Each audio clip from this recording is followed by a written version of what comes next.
I'm thinking of a theme song. How do you guys like this? Ba ba ba ba ba. HPTV. No? I'm loving it. I think that's McDonald's. Yeah, you can't just steal theirs. They won't like That's that. McDonald's, our presenting sponsor of the HPTV podcast. Don't get us in trouble now, Mitchell. Go get those golden fries. I don't have anything negative to say about McDonald's. It's fun. McDonald's has actually classed it up quite a bit over the last little while, I feel like. So, Yeah, and it's not like we're here for health standards, so whatever. They got rid of the chicken selects like 5 years ago. I've never forgiven them. That. You know, Jamie, those have been here for the last 5 years. So I know. Come to England. But are they as good? I mean, as far as my memory goes, they are very similar. I'm going to fly out. Are they as good as Popeyes? You know what? No, I had Popeyes before, but the first time in a very long time I had Popeyes was in London. Yeah, it's exploding. It's like Five Guys. They're on every corner here. All right. So today we're going to talk about our fan cast. Before we get started, though, Steven missed out on our Lithgow discussion. So how do you feel about that, Steve? We want to hear your opinion. Lithgow? I think you guys made some valid points. He's just too old. He's going to die before they're able to get the series done. And I don't want to have a new Dumbledore in the last 2 seasons. You know what I mean? Like, come on, don't mess this up. The only way they can fix it for me is record all his scenes right away for the whole series. And that way we know. I'm just kidding. What if he dies after book 2? There will be a curse. No one will ever want to play Dumbledore again.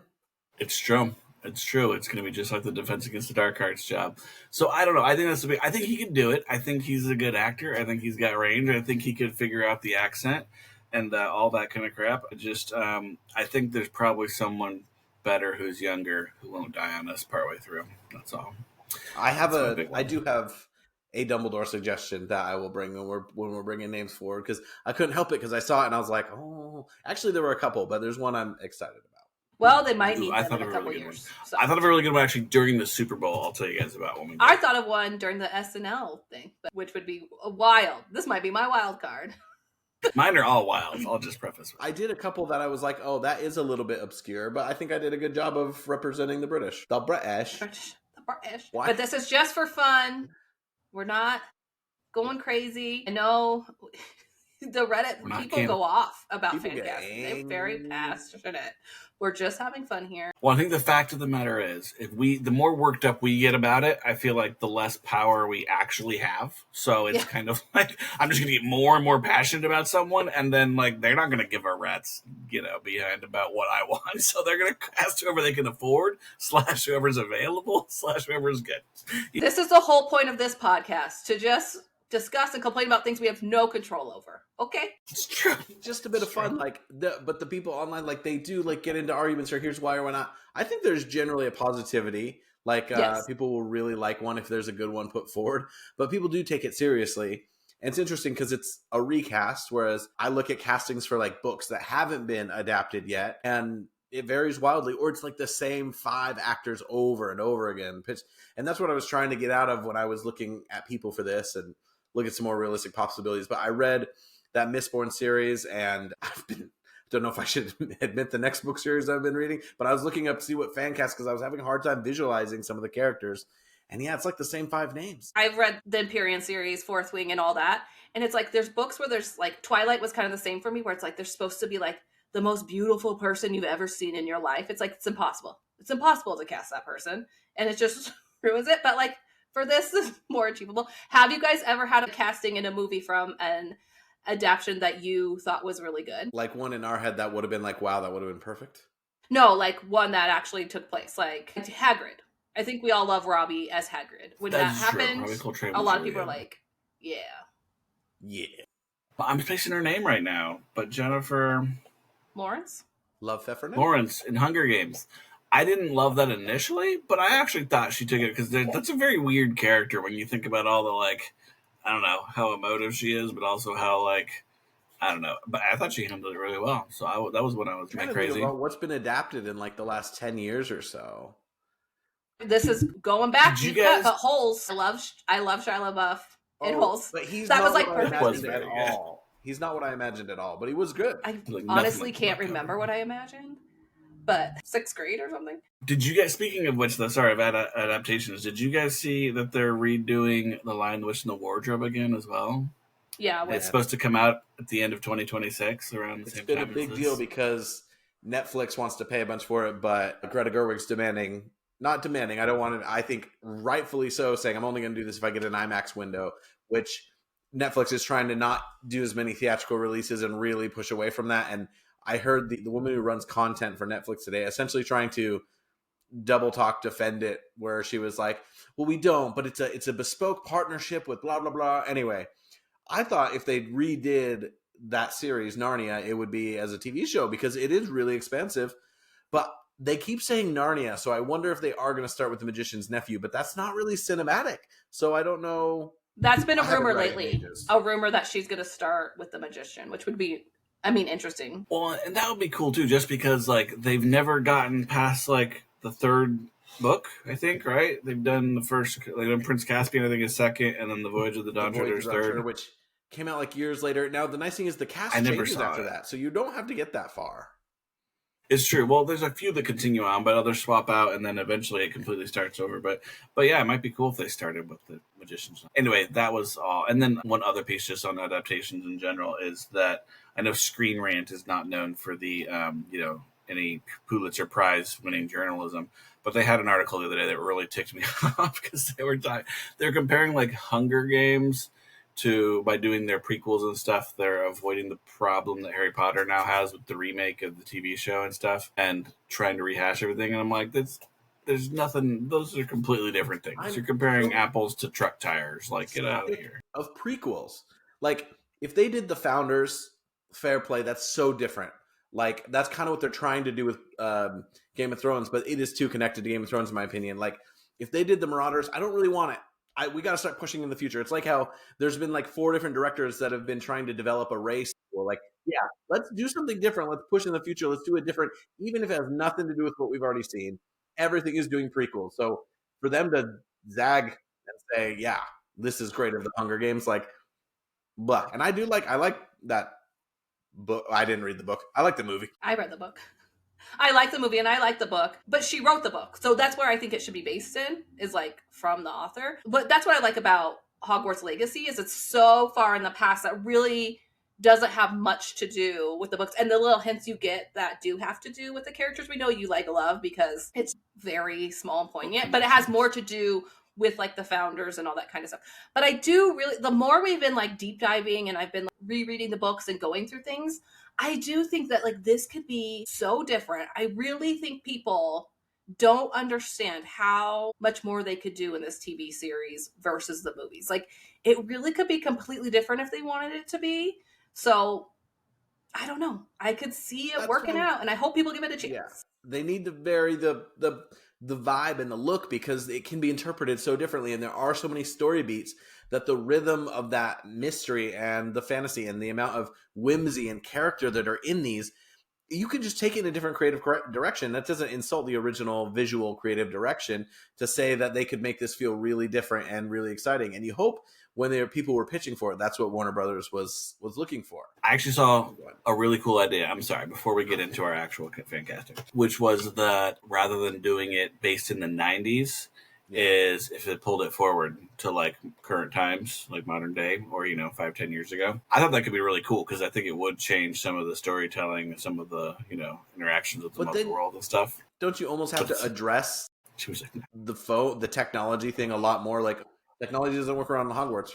The Muggleborns would really have to be guys, cell phones do all of this. What are we doing? Y'all are really missing out. There's this thing called TikTok, and there's You're Instagram. sending that by Al? I just texted my mom. I can't post for the entire school year. I'm going to lose my freaking mind. Yeah, you're right. That's a factor. So but I see what you mean. I just never felt like the time period had that much of an effect on it. They could keep it kind of, in this myriad of timelessness that they're kind of doing with a lot of shows these days, it feels like. But we'll start with, if it's going to change, it's going to change the look, the character. So let's rotate through a couple times, and each of us pick one actor for a key role, and we can kind of discuss why we did that and everyone else's thoughts on it. Who wants to start? I'll go. So this is the one that I had during, I think it was the Super Bowl. But I thought for Dumbledore, Orlando Bloom. Isn't Orlando Bloom I think they could age him up a little bit. I don't think he'll die. What's that? He's kind of a poor man's Jude Law. Yeah, he better not die. He's like 40. No, I think I looked up and he's like 55 or something like that. Jack Hold on, Sparrow, I'm Googling while we talk. What? Are we talking about the same person? 48. Okay. Let's see. Okay, 48. All right, sorry. But yeah. But I mean, I think they could age him up a little bit. I think it could work good. And but I think that there's just some of that. I think it'd be fun. I think it'd be a fun direction to go. But yeah, there was that commercial about the cruise line commercial with him and Drew Barrymore. That was pretty funny. Have you guys seen that one? Yeah, it was so. Anyway, I mean, they were all outside this year, but it's decent. Going off just to add on to your Dumbledore thing, I really wanted it to be Jude Law. Like, I know that's crazy to people, but I think they could have aged him up. It's a way to tie in Jude Law. Oh, you did say Jude Law, okay. They could tie in Fantastic Beasts that way, and then they can age him up and down all they want. And wouldn't you love to see, because he has to play young, like not super young, but young enough to, like, when he goes to get Voldemort, Tom Riddle, to go to, like, all that stuff. I would have loved it. I know it wouldn't happen. I knew the whole time, but I would like it, but it would too directly tie with Fantastic Beasts when that is directly tied to the old movies. But is it? Well, yeah, it is. It is literally the same Hogwarts. It would really tie it to this like failed trilogy they put out, right? Same Hogwarts, but you can apparate in and out of it all of a sudden. Anyway, don't get me started on that second. My Dumbledore. We might as well just do this. We didn't intend to go through a character, but I also have a Dumbledore who he's 63 years old. So I don't know how young he could play, but it's Liam Cunningham, who played Sir Davos Seaworth in Game of Thrones. He's funny. He can be sweet, but he can also be stern and heartbroken. He is fantastic. I could see that. The face even. Longer beard, yeah. I haven't seen Three Body Problem, but I know he's in that. And I mean, he's got another history, but the only thing I think I've seen him in is GOT. I just saw him in something else recently, and I can't remember what it was. Okay, I'll go next. So for Hagrid, which I know there's rumors about Hagrid, I would love if they cast Nick Frost. He was on my long list. I wasn't going to say him, but yes, Nick Frost would be good. What do you think about Mark Eddy, the guy who, is that the name of the guy who, oh my gosh, another Game of Thrones character, who played the king in season 1 before he died? Yeah, what's his name? Such with a B. But yes. I could see that too. That would be, I think he could do it. I mean, look at this. I'm showing pictures. Yeah. For the guys. I love him. Isn't he in Fighting with My Family? Have you guys ever seen that? I love that movie. I've only seen it like twice. It's my favorite performance by what's her name? Florence Pugh, who I really adore. But you know he can be funny. You know he can be serious. He can fight zombies. I mean, I'm all for it. How tall is he? Well, let's see. Well, no one's gonna be that tall, Mitchell. Let me see. We could go to. Wasn't Robbie Coltrane only like 6'1" or something? He's 5'7", so. You know what? They're having to use magic anyway. That's great. It really has to be like a hefty person, you know? You can't have a skinny Hagrid. I don't know. Yeah. So you can add on, though. Yeah. Right. You can add on. But like, you can fatten him up with like the face. It doesn't look... What? What was that? Don't take a role from a plus-size person like they did to the dwarves in the new Snow White. They're all CGI. Don't you think Nick Frost? I mean, I know he's recently lost weight, but he's... Yeah, he can represent the thick boys. I'm down. All right. He's been thick. Okay. All right. Does anyone else want to add to Hagrid? I left Hagrid alone, but I should have. I feel like that's one where we could look into a bigger guy. The guy. I've got to stop thinking Game of Thrones characters. Never mind. Cutting out Game of Thrones. I know. I was doing that a lot. Well, it's hard to think of people that we don't know a ton about that aren't like huge names. You go to like Game of Thrones. I got some power. My brain goes to like. Everyone is like, oh no, he's not British. Oh no, they're not British. Like, so it's just hard. Like, it's hard. I don't have that many British actors in my brain that I just go to automatically. Well, so Brett Goldstein is rumored as being in talks for Hagrid, which I just don't see it. And it's not even like I've seen his stand up. Obviously, in Ted Lasso, he's very like one note, but you love him. He just doesn't feel like Hagrid. You need to feel like the warm... He's not fat enough. Also, it sounds like someone who got in Hercules shape. They'll go with some sort of enhancement, whoever they take. Well, I'll put one. I thought it was, we're only doing up through the beginning. Well, I'm going to go to book 4. We were going to stick with just books 1 through 3.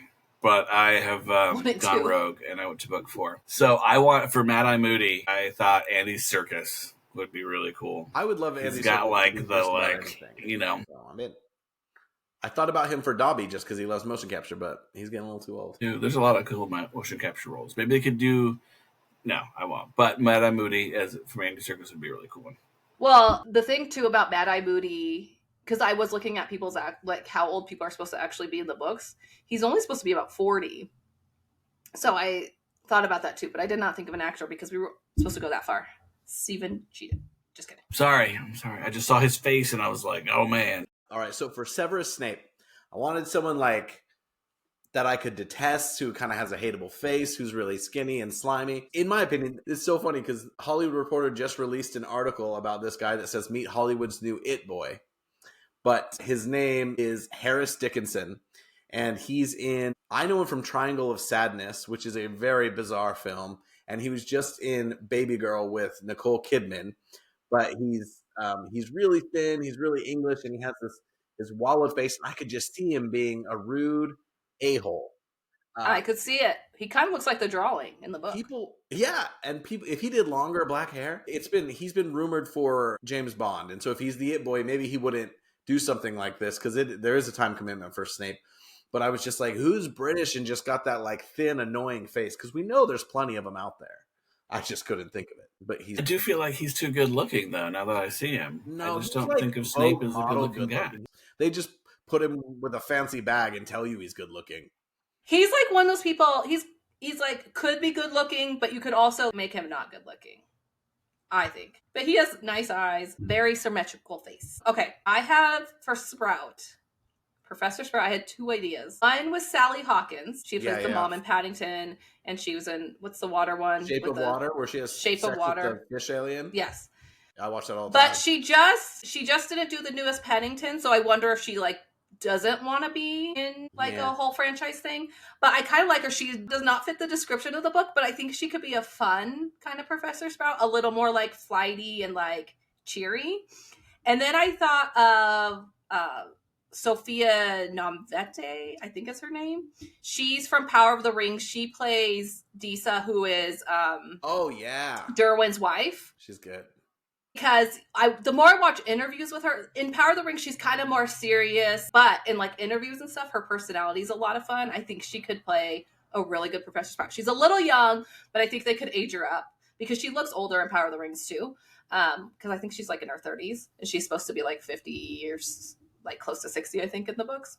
But I think she could do really good. She's got a great eccentric energy that like comes out in tiny little bits in Rings of Power that like you could style her and age her up and she would feel so completely different while also really fitting those qualities. And Professor Sprout's never really given much to do. It'd almost be interesting to have her be given a little bit more. And but if it's a bit part, then someone like her who's on Lord of the Rings and doing some other stuff, maybe she would be able to do it. But I thought too, as I was looking at some of the professors and some of these folks who are not in it that much, like it would be, those are kind of, I think we talked about this before, where you can really get kind of those big names so they can like appear sometimes, but it doesn't demand like huge chunks of their schedule. So that could be a cool thing. I had put down for her, I had Emma Thompson as a possibility. I think she could be a cool. She already played Trelawney. Yeah, but you're just gonna, it's a new world. It's fine. I'm very stern on my no crossover actors. No repeats? Okay, then we'll ignore that one. All right, Mitchell, you've only done one, right? Yeah, I have for Molly Weasley, I have Joanna Page, she's most famous for Gavin and Stacey. She is the titular Stacey. Yes. Okay. She sounds Welsh, but I'm sure she could do English, but she is this very bubbly, sweet personality. And they just did the most recent reunion, and she is like real, like she plays a maternal figure, and I could just see her doing that. And I thought at first about Ruth Jones, who's kind of the bigger star. She plays Nessa and wrote a lot of the series with James Corden. But then I thought about Joanna Page and I was like, yeah, and she could look ginger so easily. I think that she would be fantastic. And I just think she plays the range well. And she's British and she has stayed busy, but she's not like, she could do a decade of a show. She's not too big of a star, but she's really well known here. This will help some people. She is the one half of the naked stand-ins from Love Actually. It's her and Martin Freeman. Martin Freeman, we got to figure out who to cast him as, lovely. because he hasn't been in Harry I know Potter. he hasn't done Harry Potter yet. He's done every other big franchise. All right, Steven, give another one. I'm worried none you guys aren't gonna like any of mine now. But I had for Trelawney. For Trelawney, I had Vanessa Kirby. Oh, I could see that. That's good. It'd be fun to see Vanessa Kirby do something like, not that she hasn't done silly, but like she's bad A, so to see It's her a little just, like, zany. fun. Yeah. Yeah, Like, and it's kind of like a 1 season commitment with some guest appearances later on and stuff like that, or and I think that's she a really could do a good opportunity. Like you could show her, she could appear a little before, like she doesn't begin to exist in the 3rd season, like happens in the books and stuff. So that would be that's my thought on a lot of these people. Like they can't just appear out of nowhere once that class becomes relevant. But I think she'd be a fun one. If you don't know who she is, she was in The Crown. She's gonna be in Fantastic Beasts. I'm not Fantastic Beasts. Fantastic Four. Impossible film. Oh yeah, she did the last couple of Mission Impossible movies, and she was in the Fast and Furious spinoff. She's the sister of the. Oh, I forgot about that. Those 2 bad guys. I can't remember their names anymore, but Jason Statham's character, he's like their family keeps expanding. They have random new siblings that show up and Decker? stuff now. She's wonderful. Decker, yeah. Brothers? They're brothers? Anyway. Yeah, because Gaston is the other one, and he only shows up in one movie. Their mother's Helen Mirren, who is weirdly in 3 or 4 Fast and Furious movies. Okay, I have a few more. I did more than I was supposed to, but for McGonagall, I have 2 ideas. One would be Emily Watson. I think she would have like the sternness of McGonagall. I kind of like her. I think she has a good look for it. Again, a little young, but they could age her up. And then another one, which would kind of go a different direction. And since Dumbledore's not going to be good looking at all, no Jude Law, Rachel Weisz. Oh, yeah. I really think she could do a good McGonagall. I don't know if she would do it. And I think they're both about the right age, but they're like the right age now where, McGonagall looks older because you could age her a little little bit. Yeah. And she's hot. I've never thought about hot McGonagall before. I'm in. That changes that transfiguration class significantly, doesn't it? Indeed. All of a sudden, you're really. You could also see her like giving the stern looks. Like I could just see it. So my brain, I know we talked about Game of Thrones already, but my brain has also been going to Downton Abbey and some of the actors, and so I think of Michelle Dockery actually when I think of McGonagall. Yeah. I could see that. I feel like she is a little young, but she's got that I don't know, RBF. stern and just she could be Petunia. Never, RBF. That's perfect. So do I, Michelle. So I'll do a couple quick small characters together. So for Filch, there is an actor. He's Northern Irish. There's a show here called Line of Duty that was really massive for about 4 seasons on the BBC. And essentially it was about cops who were finding corrupt cops. And so the lead guy's name is Adrian Dunbar. And he's kind of got that guy face, but when you look up his filmography, I don't think he's actually done that much that everyone would recognize him from. Yeah. But I think he would be so fun. He'd be a great bit player. He knows how to. I know he's been in a bunch of comedy, but I can just see him being angry, even though he's not angry. And that's the thing is, I was kind of looking at not comedians, but like maybe lighter-hearted people that could take a turn as Voldemort. And when I saw this guy, I was like, oh, he's the opposite. I want to see him kind of be like grouchy old Filch, because he's also a good guy in Line of Duty. So I think it'd be fun to see him. His nose is like special. He's got something going on with that. That's like, I always thought of like hook nose when they talk about Snape, but like kind of hooking down. But his kind of like does an up hook. He could do his own anyway. When I was thinking about Voldemort, I was like, you'd probably want someone with a fairly small nose, so it's easy to edit out. Get rid of that nose. For nearly headless Nick, I think you could age up Stephen Merchant. I think he is a comedian, and I think he can play the ridiculousness. He does have to have the serious conversation with Harry in order, but I don't see why not. I think he could play that straight. I think he'd have fun with it, and you just gave him like a few scenes in a couple of the movies and then like a little cameo here and there. I think that'd be a big actor who could come in. I mean, not big. He is a big creator, writer, and just be really fun to have around. Yeah, like That's fun to think of. Because I could see him taking Near Headless Nick to a little bit more of a I think pathetic is the wrong word, but kind of like, he's kind of this person who's like not actually respectable, but he really demands to be respected and kind of like, don't treat me like I'm an idiot just because my head didn't quite get chopped off. Stuff. He would play that really well. That's actually really funny to think about. Well, you think like John Cleese clearly could have done that. They just didn't give him any time. Yeah. Such a waste. Such a waste. Like 45 seconds across the entire film series. Yeah. I was thinking how obviously when these movies came out, I was I'd seen a lot less films. I was much younger, but so many actors in it are either huge stars or they've been huge stars over here, or kind of they were like well known in one way. And I know there's plenty to replace them, but I was like, actually, if it's hard to name a British actor who hasn't like participated to some degree in like one of these big properties now. And so yeah, it's a nice way to uncover like all these hit shows that might not make it across the pond. Like you're going to find these smaller character actors, I think, would be really great in some of these spots. Well, you live there, so you know better. I had a couple others for Lockhart. I know I mentioned Sam, the guy from Claflin? Okay. Claflin, whatever his name is. But I also thought of, going off the Downton Abbey thing, that Dan Stevens could do it. Didn't we talk about the guy from Bridgerton? What's his name? Oh, yeah. The first season love interest. Yeah, what's his name? Jamie, I think that's good. He doesn't he play kind of hot dumb in your favorite movie? Yes, Eurovision, Song of Fire and Ice. I love that movie so much. But he has such a range. He really does. I wouldn't like look at him and be like, oh, it's the hottest guy in the world, but I think he could play that really well. And he would only have to do one season. Hopefully he would come back a little bit in 5. Hopefully. Yes, that better freaking happen. And then I had an idea for Coral that I don't know if I love, but I don't know. But Freddie Highmore, who plays... What does he look like now? He plays the good doctor now. Hold on. But he was the kid in Charlie and the Chocolate Factory. Yeah, he definitely could. I think he has the range to do it.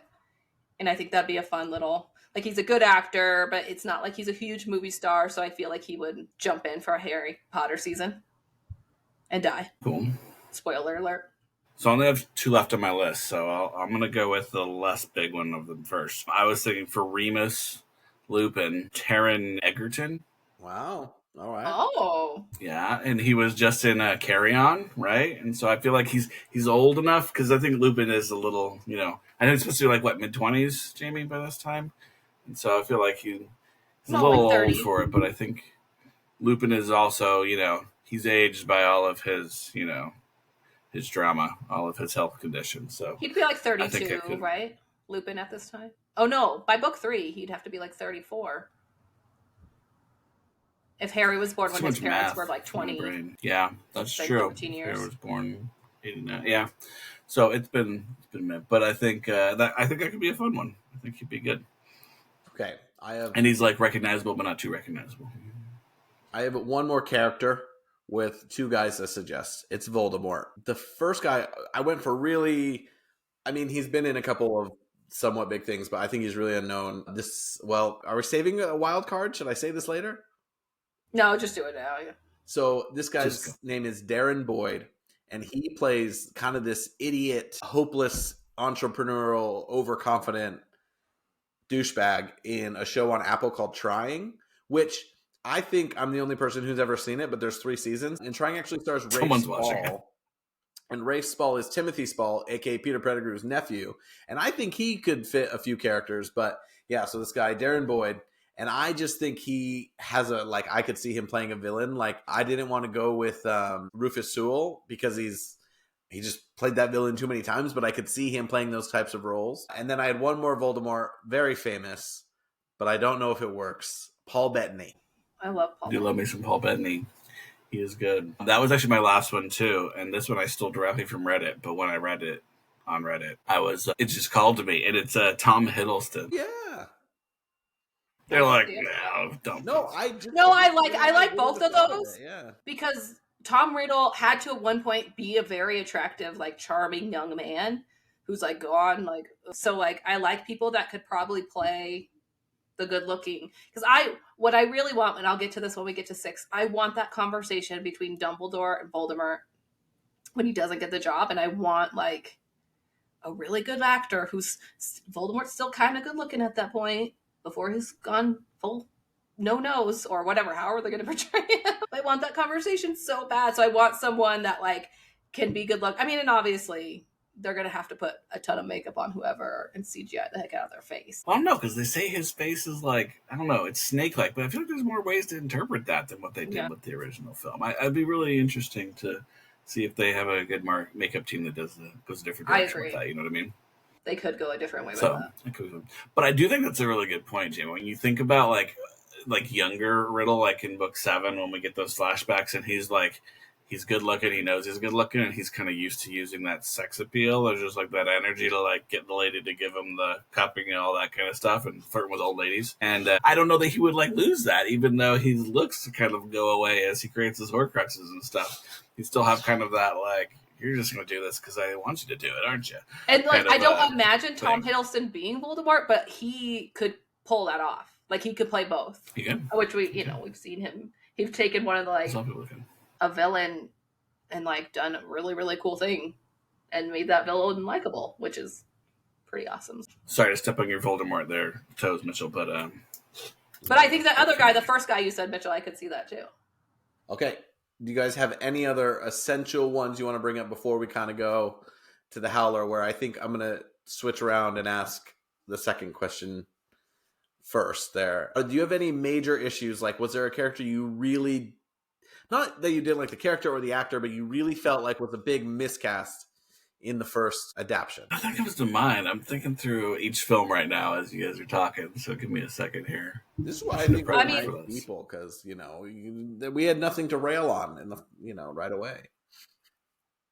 I mean, Kenneth, what's his name? The director who played Kenneth Yeah. I thought he actually did a really good job. I was just kind of surprised that was supposed to be him. But they also aged everyone up, which I had a hard time with. So, like, I think at first a lot of that was shocking, but now it's like so many people have grown on me after all these years that I'm like, and obviously they got really good actors, which his age, helps. I don't remember thinking that much about while reading. Whereas like Lupin and Sirius were so good, and it didn't really dawn on me until later that I was like, oh, this really, them being this age is kind of changes the dynamic a little bit. Like they do seem quite old for what they are. Yeah, I hated Alan. You hated who? Who? I mean, I've always liked Alan Rickman, but I did not like him as Snape at first. Like when I saw that, I was like, it just, for one, he was way older than I thought Snape was supposed to be, or he looked way older. And he just didn't have the look, but obviously he's an amazing actor. His performance made that all better. And I love Alan Rickman to this day and everything almost that he's done. As I think about it, I'm not the hugest fan of Gary Oldman in Sirius Black. I mean, Gary Oldman in everything else. I think part of it is the age. I think Sirius was also supposed to be like another really like good looking guy who had kind of aged and stuff, and I didn't really see that. I don't know, am I missing that? Is Gary Oldman more attractive than I'm realizing, Jamie? So Gary Oldman is like, if you asked me who my favorite actor would be, it's Gary Oldman. And when they first cast him, I was like, but I actually thought he pulled it off. I thought he looked like a guy who was like once good looking. Now he's so old that I'm not like, ooh, that's hottie. But you didn't watch The Darkest Hour and just think, damn. Give me that. The first thing the first time I fell in love with Gary Oldman was from Fifth Element, so I've just never had him in mind as a hottie. But I thought he did pretty good. But that was how a lot of people were. It was like, oh, not at all how described or what I imagined. But then, Michael Gambon, I will say, was a huge shock to me. Like, going from this, like, quiet, meek Dumbledore to, like, boom, and then, like, goblet of fire moment. But by 6 on, I was like, he won me over in a lot of ways. But that was, like, a shocking, like, it didn't even feel like they tried to cast someone that was, like, similar to Richard Harris, So that was, like, they're just going to John Lithgow, and they're like, we're just going to have you act in the first couple movies, and then we're going to capture your voice and face as much as possible, and then we're going to pay your estate millions and millions of dollars when you die, and we're just going to keep you playing it through AI. That's got to be in their thought process. They're going to get someone that old. It has to be. I just want to say on that note too, my worry about them casting him, to me, signals that they're not casting for the future. And that's the thing that concerns me most about it, where it's just like this glaring, like, we're casting what's like good in this moment. We got a big name. and not, I mean, I'm sure that was taken into consideration, but I don't know. But I don't want anything against him. Yeah, I wish Anyone there was else? one that really stuck out as I didn't like. I remember not liking a lot of the recastings. I remember just being like, well, I kind of get that they couldn't get these child actors to commit to almost no, like whoever's going to play Padma or Lavender or Katie Bell or Angelina Johnson, like they're given nothing to do for years. Like they had to recast them, but not my favorite. Let's talk about some things that the Reddit has talked about in casting that are controversial and or I am mad about. Number one is Ariana Grande as Dobby. That's the most liked post in the history of the Reddit. What? I could see Winky. But she kind of looks like Dobby. She does now, you're right. Yeah. She's got the big, great eyes. If she Oh could just my shave her head gosh. instead of the blonde hair. Stop! I could see her doing Winky's voice. Yeah. I'm not going to insult this woman and say she looks like a house elf. She's a fantastic... Although I will say, I Ariana imagine... Grande. I don't know what that says about me and elves, but... Will say, I imagine the house elves much more attractive than they portrayed in the movies. Oh yeah, they made them like some ugly. Did I say that was my complaints about Chamber of Secrets? The movie was like, why did you have to make the house elves so gross and ugly looking? And I think they kind of maybe are described that way, but I just imagine them so cute and little.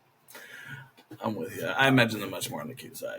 There's another casting I hate. There's this young actor, and he's in these really bad Wattpad adaptions called the After series. And there's called like After We Fell, After We something, After the End, After Everything, After. And he is such a bad actor. But his uncle is the original Voldemort, whose name is like leaving me right now. And I just would be furious if they actually cast him. Tiffin, his name is like, I don't know. Wait, wasn't his name is Hero? Wasn't his nephew? Didn't his nephew play younger version him in 6? Maybe he already was in it. Then yeah. Yeah, I thought his nephew played. They can't cancel. Let me make sure it's the same nephew. Yeah, might be a it's different the one who played the young one. He's got some other big movie coming out, and I'm like, was he the young one in 6? Seeing? Yeah, he was the young one in 6, which I actually don't like that Tom Riddle. I mean, nothing. I thought he did a good job, but he was so different from the Tom Riddle in 2, which I thought was great. I thought that was actually really good casting. Oh, this is good. What is her name? Michelle Fairley as Professor McGonagall. Michelle Fairley? Yeah. I've seen these people's faces. I thought you guys would know. She played Hermione's mom.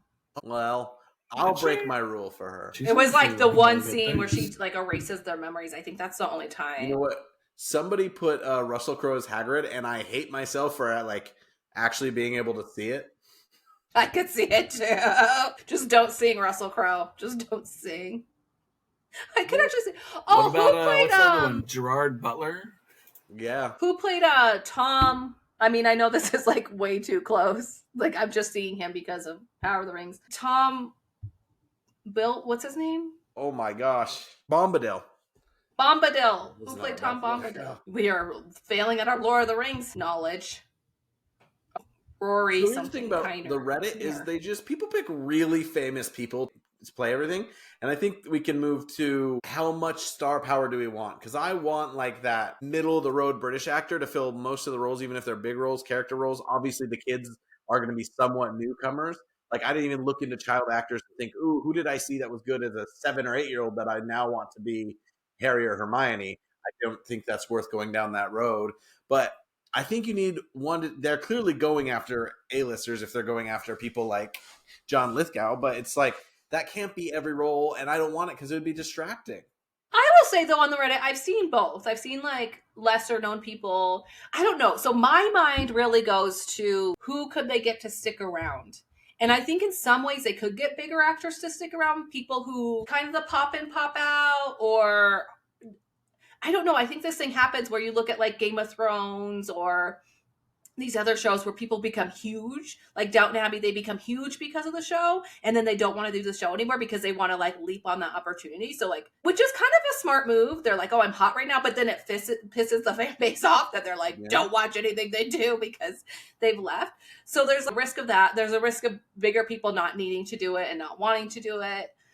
To me, it's like the performance is more important. And I know like that might not necessarily be as important to HBO when they just want to attract people with big names. Or HBO knows it has to be good. Like Game of Thrones didn't have a bunch, like, yeah, Sean Bean is famous and like there were a few, but they didn't cast a bunch of, but this is like their more marquee type of show where they know from the beginning it's going to be popular or it's going to fail and it's going to be so expensive, whereas they were able to let Game of Thrones build. So I'm going back on myself, but I just think that they've got to know that the quality has to be there. Like, they need to choose ability over loyalty to the looks or star power. Well, and that's true to a degree, but I mean, the Weasleys got to be redheads and stuff like that, right? Like, don't go screw with you can dye anyone's hair. Certain Steven, things. you were a ginger for a couple weeks in high school. Yeah, Steven. Hey, it was a couple months, and I looked good.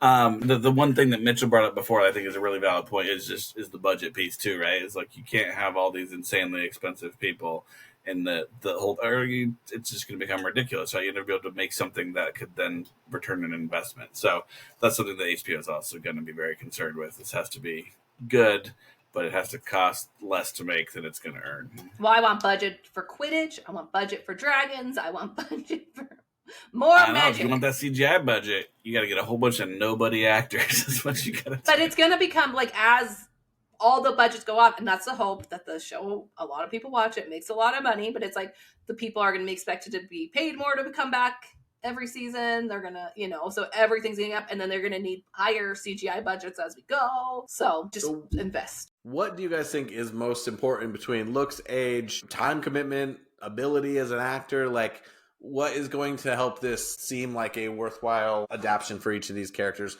What do you think the casting director should be prioritizing?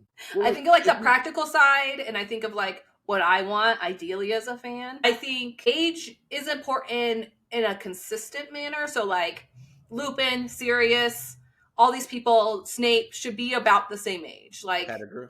We could get hot Pettigrew, yeah. But like the things like that. Like, I want consistency with that. But to me, acting ability is probably number one. And as a fan, I want it to stay consistent in who's playing who. Like, I don't want recasts all the time. But I understand that's really not something you can control in the moment. So you're hoping that people stick around. I mean, and that, people are going to sign their lives away. 6 to 7 year deals are kind of not that crazy. But then it's like, are you going to have to replace a bunch of people for the last 2 movies? Or if this takes 12 years to shoot instead of 10, then that's the thing is I would always say cast the best actor, but they need to, I don't want them to veer too crazy. Like, I don't care if an actor isn't exactly as described, or like obviously races might have been changing in adaptations. Like, that's not going to bother me one bit if they fulfill the personality, because so much of that can be imbued into a character by the way that they perform it. I think it needs to be a fine line between ability and fitting and wanting to stay. And I guess that's just kind of cheating. I guess acting ability wouldn't be number one. It would be like loyalty to the feeling that the character and the personality that the character is supposed to display. I'd rather not have someone who's an amazing actor, but they just bring in who does something great with a character, but it's clearly different from what J.K. Rowling did, because it won't serve the story. Well, my hope is that they take all 3 of those things into consideration, and they try to cast people who meet 2 of them, so that and if you're just casting for one of those things, that's when it concerns me. Like, if you're just casting for star power, you're just casting for the best looking person, and there's a balance in that. Like, you might again, some of those smaller roles, throw in some of that star power. Like, you think about Sean Bean, well, for one, that was such a shocking thing for people who hadn't read the books and all that stuff. Like, the end of that first season, it was kind of a cool thing to do with your one. Well, there was a couple well-known people, but you're one really well-known person. So things like that where they can come in and out. And I mean, for me, it's going to be most important that the trio stays in, and you can't decide. They got very fortunate with those 3, and who knows if they could redo that with kids. And if a kid really didn't want to act anymore, or had some sort of issue because of the fame and all that, I wouldn't be like, oh no, make that kid stay in there. That's hard. They turn to drugs or something. Well, and I think you cast kids who have a whole lot of siblings, and so then you can just replace them with a lookalike. Twins for everyone. Like Full House. It's true. It worked on Full House. No, so the thing my brain goes to, putting on my HR hat for a minute, is what is the environment? What are you asking these people to get themselves into, right? So you're talking about, these multi-year contracts and locking down your whole life for however long.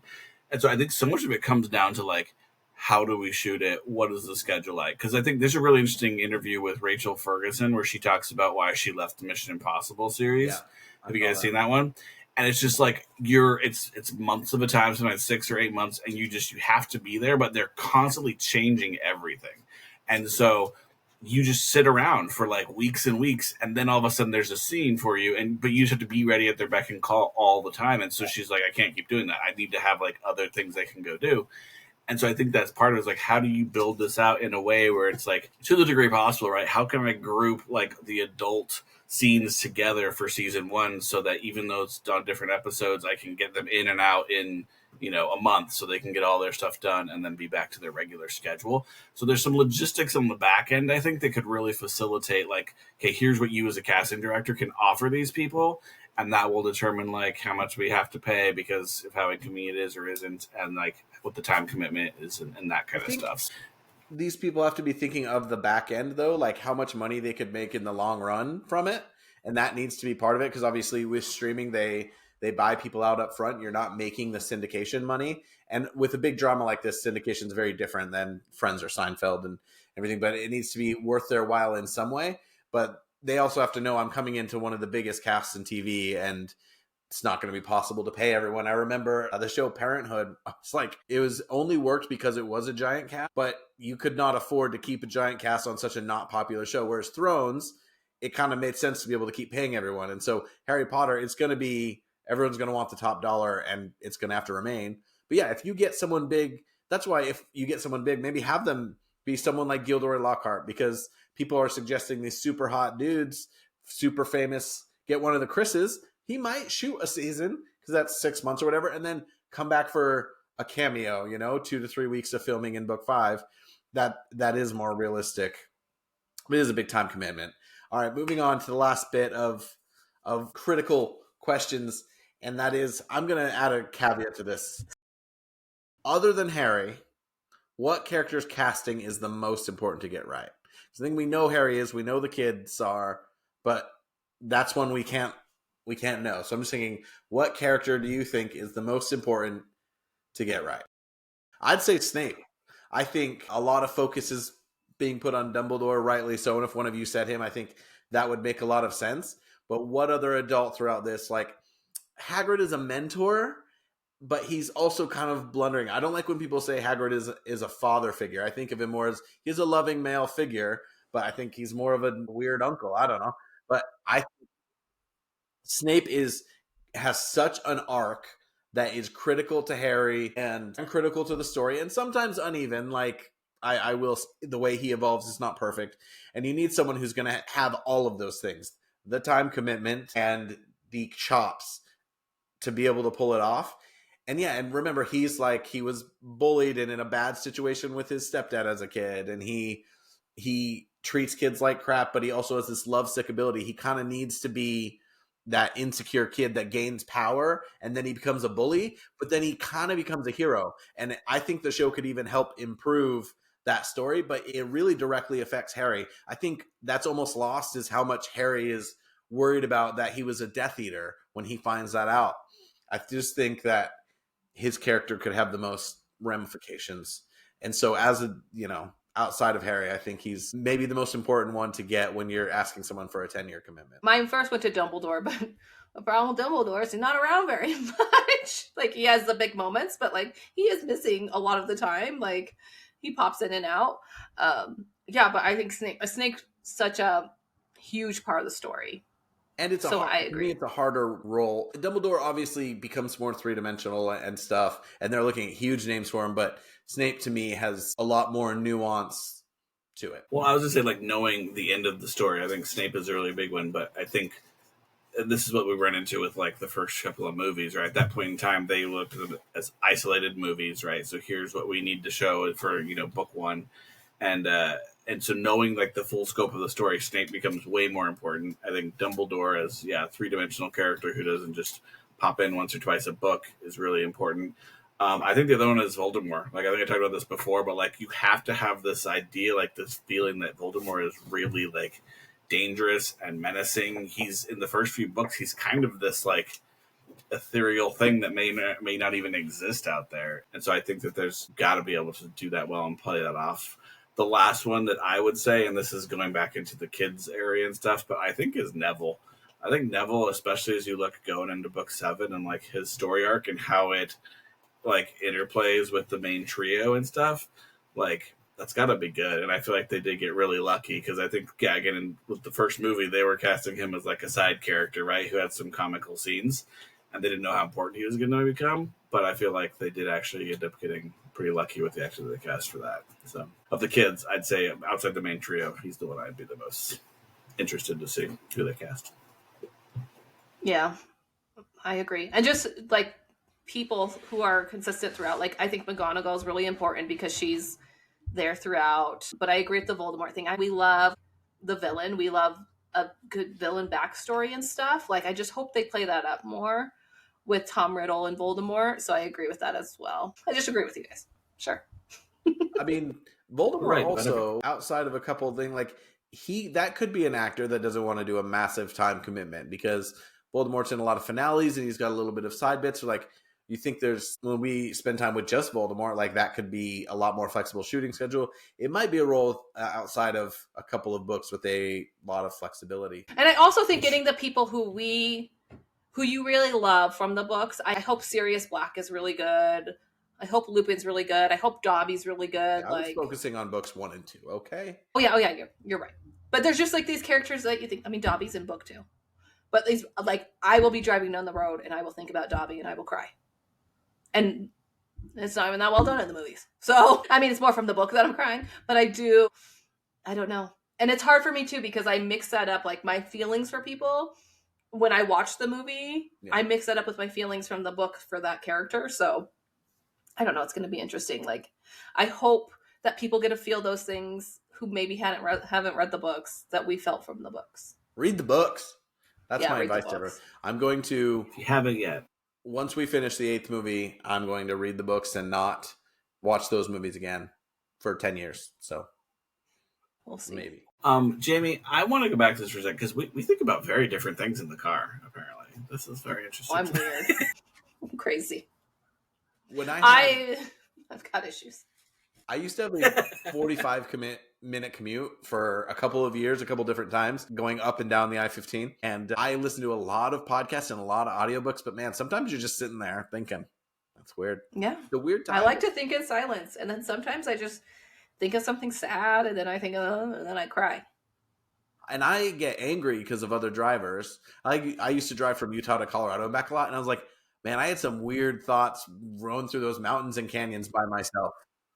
Weird. All right. Imagine Harry trapped at the Dursleys all summer, every summer. What thoughts went through his head?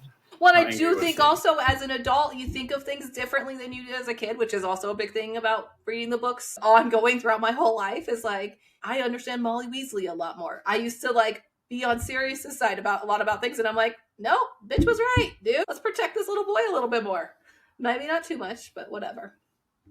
Tells you what kind of crazy mom I am. Anyway. As we're talking about casting real quick, because the bottle episodes are really important for this, right? Like you're saying, if you're a Voldemort actor and you need to get that background story in middle of season 6 or something, and like doing a situation where his schedule has to match up with everybody else, it's like, that's a lot harder. So your bottle episodes are also a really creative way to get your cast where it can be based around him and a whole bunch of extras, and then your Dumbledore person has to be there for 2 days. You know what I mean? Yeah. Like, it's kind of like using those bottle episodes, you can kind of create the situation where this one we're just focused on the Weasleys, and therefore that impacts your schedule and who you have. And having some of those episodes where you don't have the kids all the time because that is such a time constraint for good reasons. And also like contract wise and stuff, it's like, okay, we're going to pay you for 4 episodes. I mean, I don't know exactly how they're doing it now, but a lot of the time that has to be lined out as an episode. So it's not like, okay, let's just film everything and then cut it up as we want. You have to like follow actor contracts and stuff to make sure that you're paying people correctly and you're not paying people for every episode that you only want to pay for so many episodes. So stuff like that too is obviously going to come into play with all like this. Like him in the orphanage, and then they use the same set for the cliff and stuff that they use for the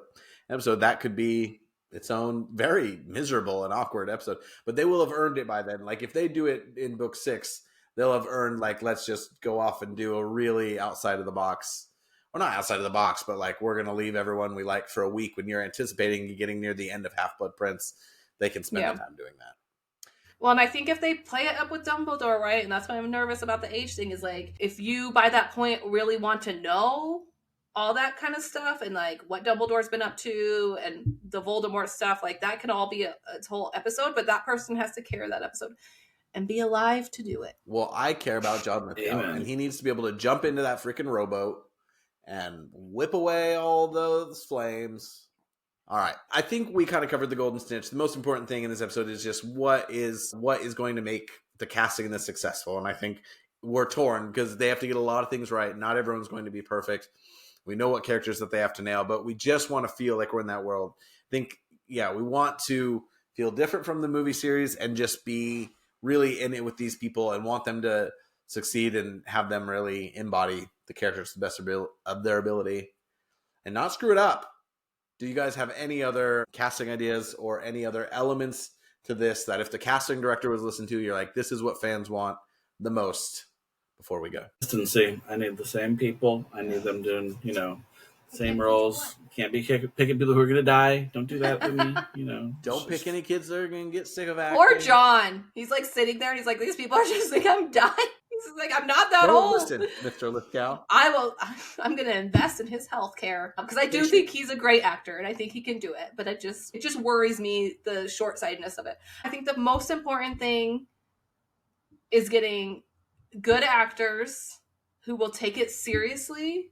There's certain franchise, especially I would say more movies, you can see when the actors took it seriously and when the actors just like phoned it in because they know it's a paycheck and a franchise and a way to get their name out there. Talking about the Hunger Games, I think Jennifer Lawrence did a really good job of taking that role really seriously. I mean, maybe she didn't. She's just that good of an actress. I feel like she took it seriously and she like acted her heart out, even though some other people could have taken that role and just like honed it in because they're just like, oh, whatever. This is just a paycheck. This, people are going to watch this no matter what.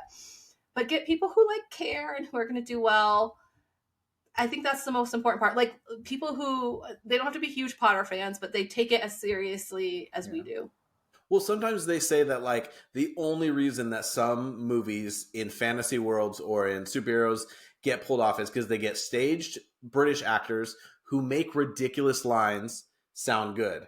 Like now when we talk about phoning it in, Anthony Hopkins in Transformers Edge of Extinction phoned it in. But he has been part of many things where he made the same stupid dialogues for 2 seasons of Westworld sound very good. So it can be done. And it depends on the director. I think that's also part of the director actually like working with the people and letting them act, but also like guiding them in a way because just saw Captain America. I think Harrison Ford was thrown in front of a green screen sometimes, and Harrison Ford is a great actor. I love Harrison Ford, my childhood. But like there's moments in that where I'm like, he was just told, okay, you're president, you're giving a speech, here you go. Like I don't feel like a whole vision was given. And that's a gift of like doing this series because the books are all written out. You know the people's backstories.